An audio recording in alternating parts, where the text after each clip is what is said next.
നമസ്തേ പ്രിയമുള്ള പ്രേക്ഷകരെ, നമ്മുടെ ചർച്ച ചെയ്യുന്നു ശ്രീ വേദവ്യാസനാൽ വിരചിതമായ ഭഗവത്ഗീതയിലെ കർമ്മയോഗം എന്ന 3-ാമത്തെ അധ്യായത്തിലെ 20-ാമത്തെ ശ്ലോകം. എൻ്റെ പ്രിയമുള്ള പ്രേക്ഷകർ, ആദ്യം ശ്ലോകം ശ്രദ്ധിക്കുക.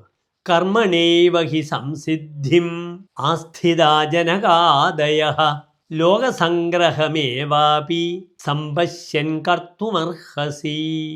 ഈ ശ്ലോകത്തിൻ്റെ പദച്ഛേദം പ്രിയമുള്ള പ്രേക്ഷകർ ശ്രദ്ധിക്കുക. കർമ്മണ ഏവ ഹി സംസിദ്ധിം ആസ്ഥിതാഃ ജനകാദയഃ ലോകസംഗ്രഹം ഏവ അഭി സമ്പശ്യൻ കർത്തും അർഹസി. ഇനി ഇതിൻ്റെ അന്വയമാണ് നാം ചർച്ച ചെയ്യുന്നത്. ജനകാദയഃ കർമ്മണ ഏവ സംസിദ്ധിം ആസ്ഥിതാഃ ലോകസംഗ്രഹം സമ്പശ്യൻ ഏവ അഭി കർത്തും അർഹസി. ഇനി ഇതിൻ്റെ സാരാംശം നാം ചർച്ച ചെയ്യും.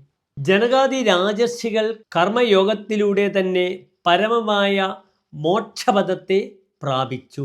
അതിനാൽ ലോകനന്മയെ ഉദ്ദേശിച്ചെങ്കിലും നീ നിന്റെ കർമ്മം ചെയ്യുക എന്നതാകുന്നു ഈ ശ്ലോകത്തിലൂടെ കൃഷ്ണൻ അർജുനന് നൽകുന്ന ഉപദേശം. നമസ്തേ.